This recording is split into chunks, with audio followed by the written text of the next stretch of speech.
예, 우리 교우님들 그 Only the Brave라는 영화를 보셨는지 모르겠습니다.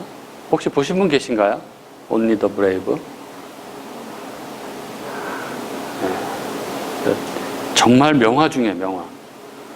그 산불 소방관들에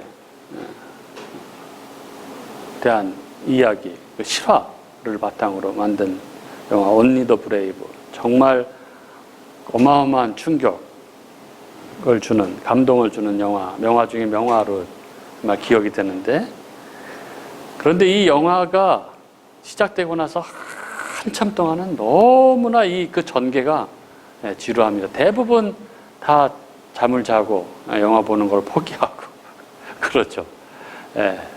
저희도 우리 세 식구가 같이 영화를 시작했는데 보다 보니까 나중에 보니까 저 혼자 남았었는데,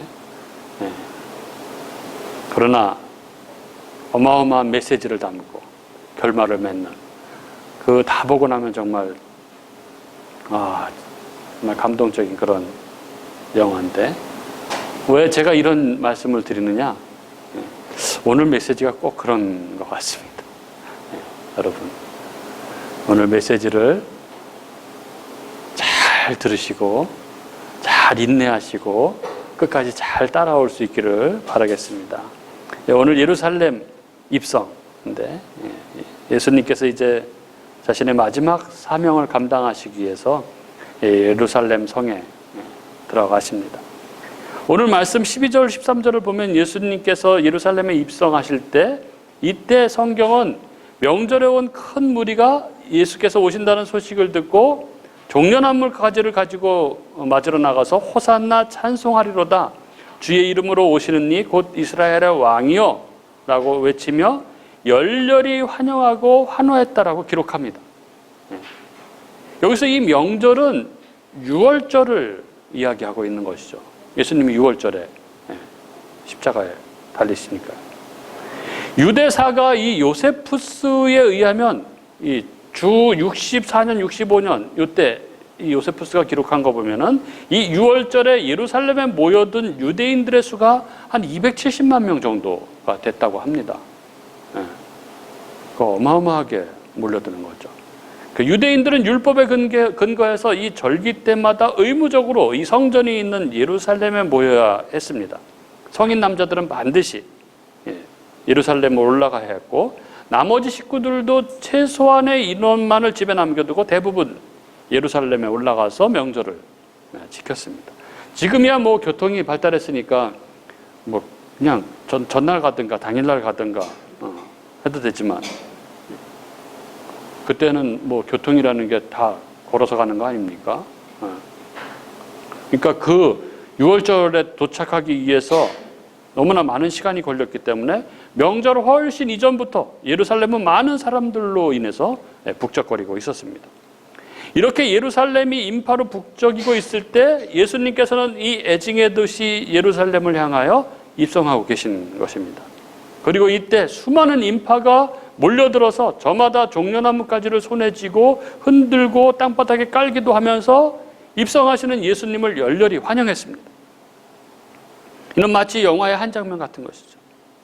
어떤 잔혹한 영화의 한 장면을 보는 것 같습니다. 왜 그렇습니까? 예수님 당시의 사람들, 특히 제자들은 앞으로의 펼쳐질 상황을 알지 못한 채 예수님을 향한 이 무리들의 인파의 그 환대에 뭐 기분 좋게 뭐 싱글벙글 할 수도 있었겠지만, 그러나 지금 우리들은 여기 종려나무 가지를 흔들며 호산나를 외치며 열광하고 있는 이 사람들이 곧 돌변해서 예수님을 죽이라고 소리칠 것이라는 것을 우리는 다 알기 때문이죠. 그래서 사람들의 이 호산나를 외치는 이 요란한 외침과 소동 속에서 우리는 오히려 인간의 죄성에 대한 무서움과 절망과 슬픔을 보게 됩니다. 마치 반전 영화의 한 장면처럼 이 아름다운 장면은 곧 끔찍한 피로 얼룩지는 장면으로 바뀌게 될 것입니다. 참으로 오늘 이 예수님의 예루살렘 입성을 기록하고 있는 이 본문은 우리로 하여금 많은 생각을 하게 하는 그런 본문이 아닐 수 없습니다. 오늘 본문을 자세히 살펴보면은 이 본문 안에는 여러 중요한 내용들이 여러 개가 함께 들어있는 것을 우리는 보게 됩니다. 즉 오늘 말씀은 특징적인 여러 요소들이 혼합되어서 한 사건을 구성하고 있습니다. 예를 들어서 13절에 보면 사람들이 호산나를 외치면서 종려나무가지를 흔들고 있는 것. 그리고 14절 15절에 보면 예수님께서 나귀 새끼를 타고 입성하셨다는 것. 그리고 16절에 제자들은 이 사실의 의미를 깨닫지 못했다는 내용도 있고, 또 17절에는 이 예루살렘 입성 사건이 나사로를 살리신 일과 연관되어 있다는 이야기 등등, 오늘 본문은 여러 가지 특징적인 요소들을 동시에 담고 있는 본문입니다. 따라서 오늘 말씀은 쉽게 얘기하면 여러 색채로 그려진 한 장의 그림, 이렇게 말할 수 있습니다. 강조점이 다양한, 이 다양한 강조점을 통해서 하나의 메시지를 전하고 있는 그런 말씀으로 보아야 하는 것이죠. 오늘 우리는 이렇게 다양한 색채들이 어우러져 어떤 한 그림을 그려내고 있는지에 대해서 우리는 집중할 필요가 있습니다. 먼저 여기 군중들이 흔들었던 이 종려나무에 대해서 우리는 한번 생각해 볼 필요가 있습니다. 여러분, 예수님께서 예루살렘에 입성하실 때 왜 이 무리들, 사람들이, 이 군중들이 종려나무 가지를 흔들었을까요? 요즘에는 뭐 이런 경우가 별로 없지만 예전에 뭐 특히 이제 미국 대통령이 우리나라에 왔을 때는 광화문에서 카퍼레이드를 하지 않습니까? 그러면 뭐 수많은 사람들이 도로변에 몰려들어서 막 태극기를 막 흔들면서 뭐 열렬히 환호하는 모습이 TV에 방영되곤 했습니다. 마치 예수님께서 예루살렘에 입성하실 때의 모습이 이와 좀 비슷하지 않을까, 이런 생각을 합니다. 사람들이 예수님 지나가는 길에 도열해서 예수님을 환호하며 이 종려나무 가지를 흔드는 모습, 그게 아마 이 예수님이 입성하실 때의 풍경이었을 것입니다. 그런데 우리가 지금 여기서 이야기하려는 것은 바로 이것이죠. 왜 이들은 종려나무 가지를 흔들었을까 하는 것입니다. 사실 종려나무 가지는 유월절에 흔드는 것이 아니라 장막절에 흔드는 것이죠. 하나님께서는 모세에게 이스라엘 백성들이 출애굽 사건을 기억하고 그들을 인도하신 하나님을 잊어버리지 않기 위해서 광야에서 이 종려나무 가지로 초막을 짓고 일주일 동안 이 초막절을 지키라고 명령하셨습니다. 때문에 그들이 이 종려나무 가지로 초막을 짓고 그 가지를 흔들면서 초막절을 지켰던 것이죠. 이를 통해서 이스라엘 백성은 그들의 삶, 현실은 비록 초막 같지만 그러나 영원히 하나님과 함께 거하시는 그 하나님 나라, 그 복된 하늘나라를 소망하며 이 절기를 지켰던 것입니다. 이것이 초막절을 지키라고 명하신 하나님의 뜻인 것이죠. 그런데 왜 초막절도 아닌 유월절을 지키러 온 유대인들이 종려나무가지를 흔들었나 하는 것입니다. 여기에는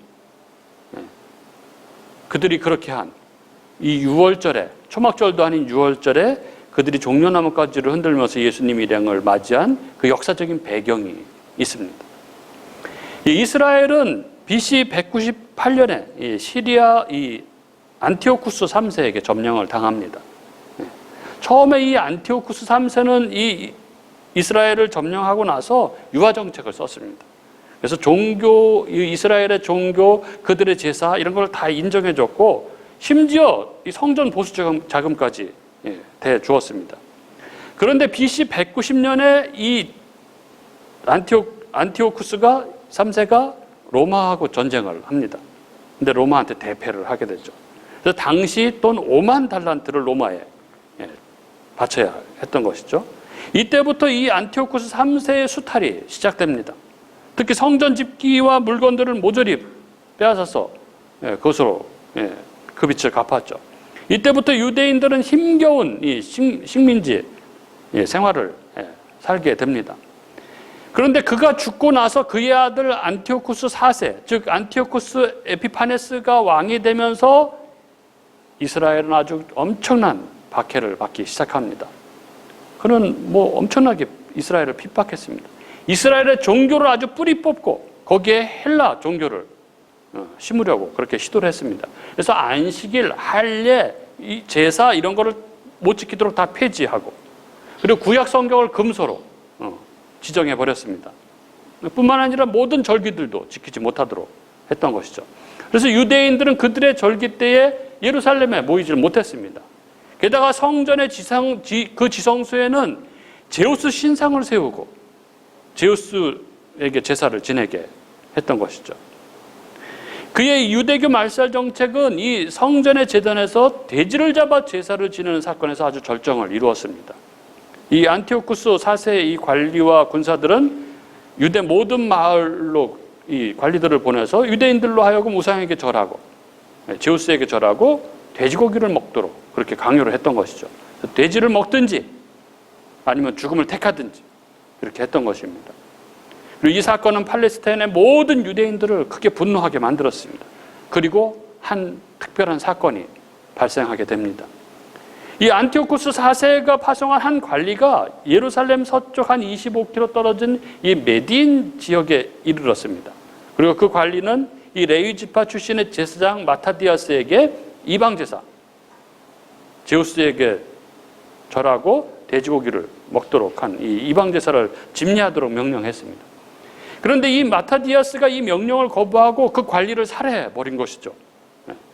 그리고 그의 아들 5명과 몇 명의 동조자들과 함께 도망을 칩니다. 산속에 숨어 들어가서 이 안티오쿠스 이 4세 이 군대들을 대항해서 게릴라전을 시작합니다. 그러다가 얼마 후에 이 마타디아스가 죽습니다. 그리고 그의 셋째 아들 요한 마카비우스가 이 지도자가 되는데 이 요한 마카비우스가 아주 엄청난 지략을 가진 사람이었던 거죠. 그래서 굉장히 싸움을 잘 했습니다. 그 얼마나 잘 싸웠는지 별명이 망치였습니다. 이게 게릴라전에 아주 명수였던 거죠. 치고 빠지는데 명수였던 거죠. 이게 망치라는 히브리어가 마카비, 또한 마카비입니다. 그래서 그의 이름을 사람들이 마카비라고 불렀던 것이죠. 그리고 그는 3년 만에 시리아군을 다 몰아내고 그리고 성전을 회복하고 하나님께 성전 봉헌 제사를 드렸습니다. 이때 성전을 다시 되찾고 봉헌 제사를 드릴 때 지성소에 그 등대가 있는데 등대를 켜는 그 감람류가 있지 않습니까? 가보니까 하루치밖에 없는 거예요. 근데 이 감람류를 다시 구하기 위해서는 8일이 필요한데 그 하루치 감람류로 불을 붙였는데 이게 새 감람류를 구하기까지 그 8일 동안 이 불이 꺼지지 않고 8일 동안 이 불이 계속 켜져 있었던 것이죠. 놀라운 기적이 일어난 것이죠. 그래서 지금도 이 한우카, 지금 이 시기가 지금 한우카 시기인데 크리스마스하고 대부분 겹쳐서 이 한우카를 이 빛의 축제라고 부르는 이유가 이 기적을 기억하기 위해서 이스라엘 사람들은 창문 곁에 이 촛불을 8일 동안 계속 켜는 것이죠.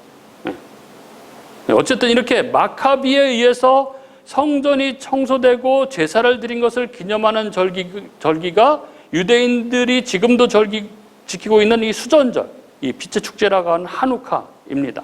즉 성전 탈환절, 성전 봉헌절이라고 하는 것이죠. 그때 유대인들이 이 마카비를 메시아로 추앙을 했습니다. 그래서 하나님이 보내신 메시아가 와서 자신들을 구해주었다고 그렇게 믿었던 것이죠. 그래서 그가 예루살렘에 입성할 때 유대인들은 종려나무 가지를 흔들면서 호산나를 외쳤습니다. 그러나 이 마카비로 시작된 이 하스모니안 이 왕조는 온갖 내분과 외세의 공격으로 금세 100년을 채우지 못하고 지리멸렬하고 그들이 원했던, 이스라엘 사람들이 원했던 이 다윗 왕국의 화려함과 풍요함은 오지 않았습니다. 그래서 유대인들은 다시 메시아를 기다렸던 것이죠. 이 마카비 같은 강력한 힘을 가지고 마카비가 시리아로부터 자신들을 구원해냈듯이 지금 자신들을 억압하고 있는 이 로마로부터 자신들을 구원해줄 정치 군사적인 메시아를 기다리고 있었던 것입니다. 그런데 그들 눈앞에 오병이어를 수천 명을 먹이시고 그분 말 한마디에 소경이 눈을 뜨고 기머거리에 귀가 열리고 문둥병이 났고 중풍병자가 일어나고 죽었던 자가 다시 살아나고 그가 무리를 걷고 풍랑을 그치서 잔잔케 하는 그분이 그들 앞에 나타난 것입니다. 그래서 그들은 생각했던 것이죠. 드디어 하나님께서 우리들에게 메시아를 보냈구나. 이제 우리는 이 로마의 압제로부터 벗어나서 이제 편안한 삶을 살 수 있겠구나. 흥분했던 것입니까?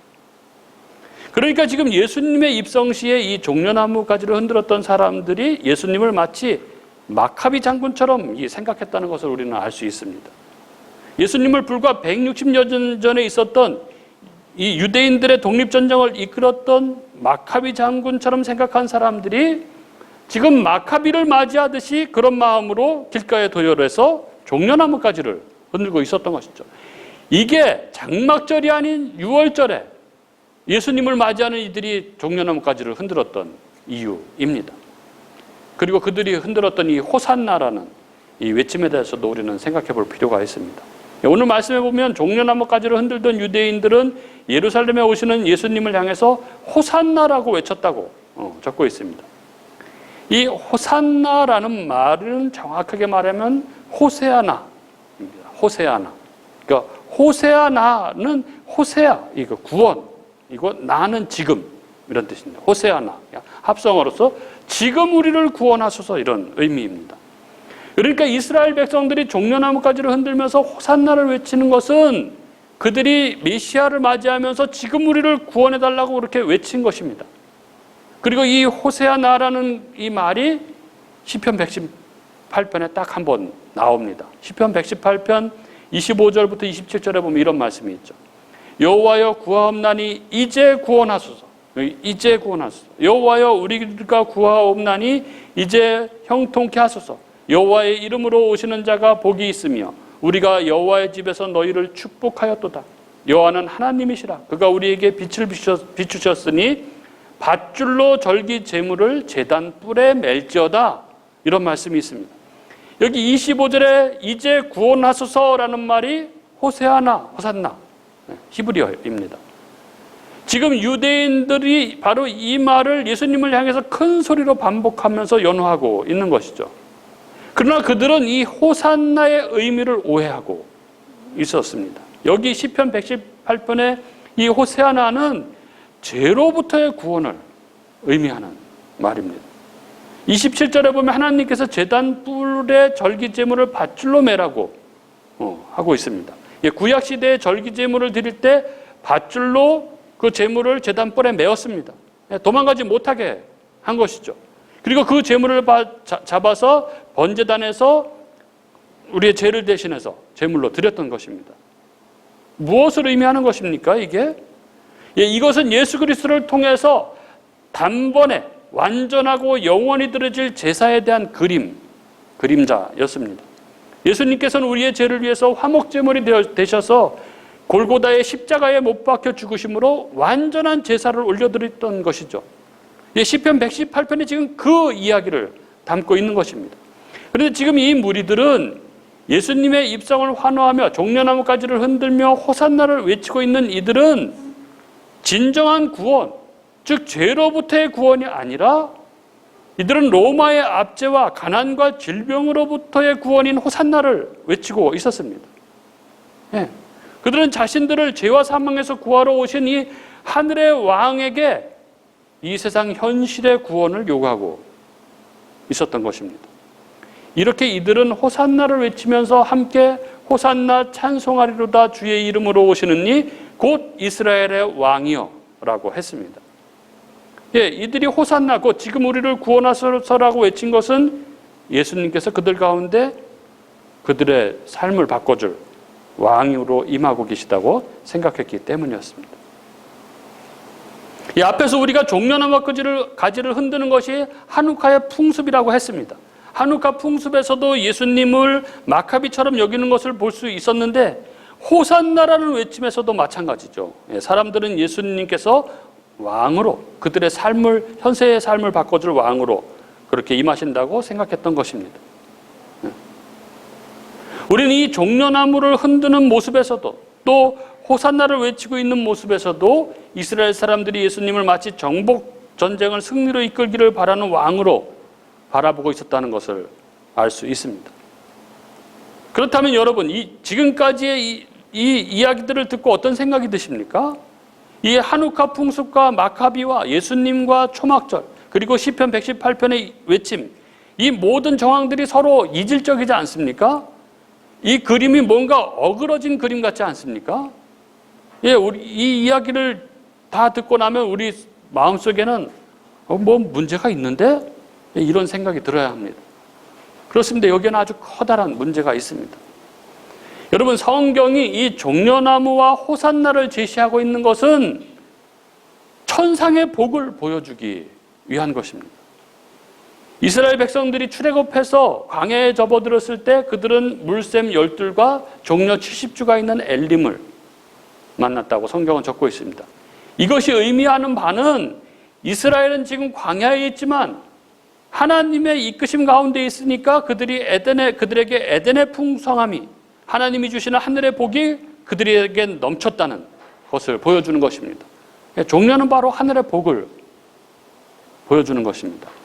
그리고 열왕기와 역대기에 보면은 이 솔로몬이 성전을 건축할 때 여기에도 이 종려나무가 자주 등장하는 것을 알 수 있습니다. 열왕기상 6장에 보면은 성전 내소와 외소 사면에는 그룹 천사들과 함께 종려나무가 수놓아져 있었습니다. 성전에 새겨진 종려나무는 무엇을 보여주기 위한 것입니까? 성전이야말로 하나님께서 땅에 하늘의 거처를 베푸신 곳이죠. 땅에 사는 우리들이 하늘을 직접 만날 수 있는 곳이 바로 성전입니다. 이스라엘은 성전을 통해서 그들의 고생 가득한 이 땅에서의 인생 속에서도 그들은 하늘의 복을 경험하고 바라볼 수 있었습니다. 그렇습니다. 이 광야에서의 종려나무나 성전의 종려나무가 보여주고 있는 것은 성도가 이 땅에 살면서도 그들이 궁극적으로 바라봐야 할 것은 바로 하나님이 주시는 하나님의 복, 하늘의 복이라는 것입니다.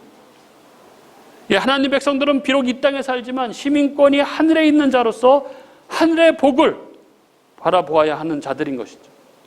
그런데 지금 이들, 우리를 죄와 사망으로부터 구원하시기 위해서 이 땅에 오신 이 하나님의 아들 그리스도이신 우리 주님께서 6월절 어린 양으로 십자가에 죽으시기 위해서 예루살렘 성에 입성하고 계신데 그들은 이 땅의 복을 요구하면서 지금 종려나무 가지를 흔들며 호산나를 외쳐 부르고 있는 것입니다.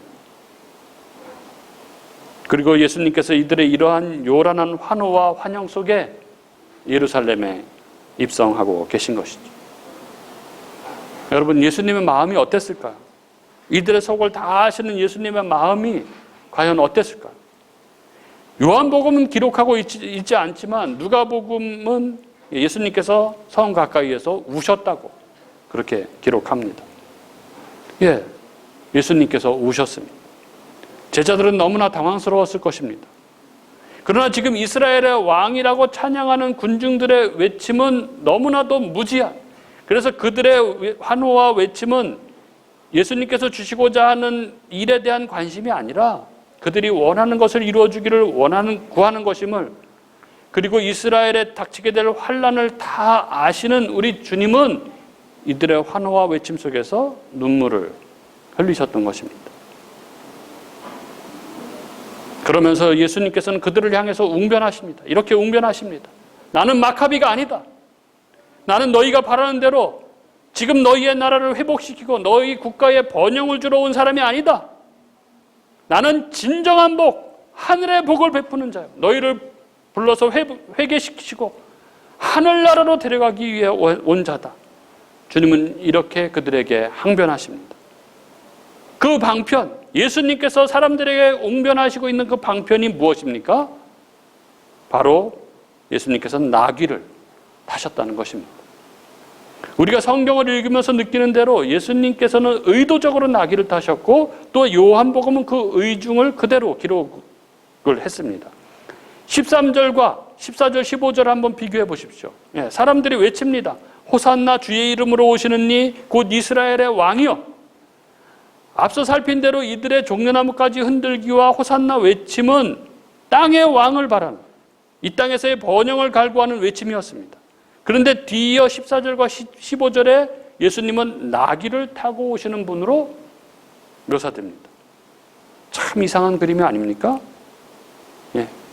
왕이 입성하고 있는데 말이 아닌 나귀를 타신 것입니다. 승전하는 개선장군은 말을 타고 성으로 입성합니다. 개선장군이 나귀를 타고 개선행렬 앞에 서서 이 성에 입성한다면 너무나 우스꽝스러운 모습이죠. 그것도 어린 낙이, 아무도 타보지 않은 낙이 새끼를 타고 말이죠. 나귀는 여러분 나귀 보셨는지 모르겠습니다. 나귀는 말하고는 다르게 굉장히 작은 동물이죠. 그래서 어른이 나귀를 탈 때는 무릎을 굽히지 않으면 다리가 끌리는, 그게 나귀죠. 근데 새끼입니다. 나귀 새끼. 이 나귀 새끼를 타고 입성하고 계시니 이 장면이 얼마나 우스꽝스러웠겠습니까? 하지만 예수님은 일부러 나귀 새끼를 타셨습니다. 공간복음에 보면 주님께서 일부러 나귀 새끼를 가져오도록 시키셔서 탔다는 것이 잘 설명되어 있죠. 예수님께서 왜 나귀 새끼를 타셨습니까? 그 이유를 스가랴서는 이렇게 설명하고 있죠. 스가랴서 9장 9절에 시온에 따라 크게 기뻐할지어다. 예루살렘에 따라 즐거이 부를지어다. 보라, 내 왕이 내게 임하시나니 그는 공의로우시며 구원을 베푸시며 겸손하여서 나귀를 타시나니 나귀의 작은 것 곧 나귀 새끼니라. 스가랴 9장 9절의 말씀은 우리에게 메시아 왕이 임하시는데 그 왕이 마카비 같은 세상의 왕이 아니라는 것을 잘 보여줍니다. 분명히 스가랴 9장 9절은 왕이 내게 임한다 했는데 우스꽝스럽게도 이 왕은 나귀를 타고 있습니다. 그 이유를 스가랴가 뭐라고 적고 있습니까? 겸손하여 나귀를 타신다. 그렇습니다. 하늘의 복을 가져오시는 참된 메시아는 땅의 힘과 부로 인해서 떵떵거리게 하시는 분이 아니십니다. 우리에게 구원을 가져오시는 예수님은 백마를 타고 승전하며 입성하시는 분이 아니라 나귀를 타고 겸손하게 입성하시는 분이십니다. 예수님께서는 나귀를 통해서 웅변하고 계신 것이죠. 나는 마카비가 아니다. 나는 땅의 복을 주러 온 자가 아니다. 너희는 지금 종려나무가지를 잘못 흔들고 있다. 너희가 외치고 있는 그 호산나는 그 시편의 바른 기원이 아니다. 주님은 웅변하고 계신 것입니다. 여러분, 이 그림 안에 예수님께서 우리에게 보여주고자 하는 모든 것이 이 그림 안에 다 있습니다. 언제나 땅의 번영에 눈이 멀어서 하늘의 그림을 보지 못하는 사람들에게 예수님께서는 하나님의 백성이 어떠해야 하는지를 보여주고 계신 것입니다. 이게 핵심입니다. 예나 지금이나 서양이나 동양이나 다 이게 문제고 이게 신앙의 핵심입니다. 성경이 처음부터 끝까지 이야기하고자 하는 것이 바로 이것입니다. 그리고 우리가 복음 설교를 계속해서 들어야 하는 이유도 바로 이것입니다. 너나 할 것 없이 사람들은 다 이 땅에 눈이 멀어서 하늘나라를 바라보지 못합니다. 땅의 영광을 추구하느라 하늘의 영광에 눈을 가립니다. 이 땅에서 떵떵거리고 사는 것이 최고라고 여기며 하나님 나라의 영광은 전혀 생각하지 못하고 살아갑니다. 그리고 죄에 대해서도 그렇게 심각하게 생각하지 않습니다. 더더욱 다른 사람의 죄에 대해서는 생각해도 자기 죄에 대해서는 전혀 무감각합니다. 장차 반드시 닥치게 될 문제, 장차 반드시 직면하게 될 그 상황, 죽음이 끝이 아니고 그 이후에 심판이 있다는 것을, 심판 후에 지옥과 천국이 있다는 것을 생각하지 않습니다. 그 심판에는 내가 베푼 조그만 아량들, 내가 찔끔찔끔한 그 자손들은 결코 그 불지옥의 심판에 아무 영향도 미치지 못한다는 것을 생각하지 못한다는 것입니다.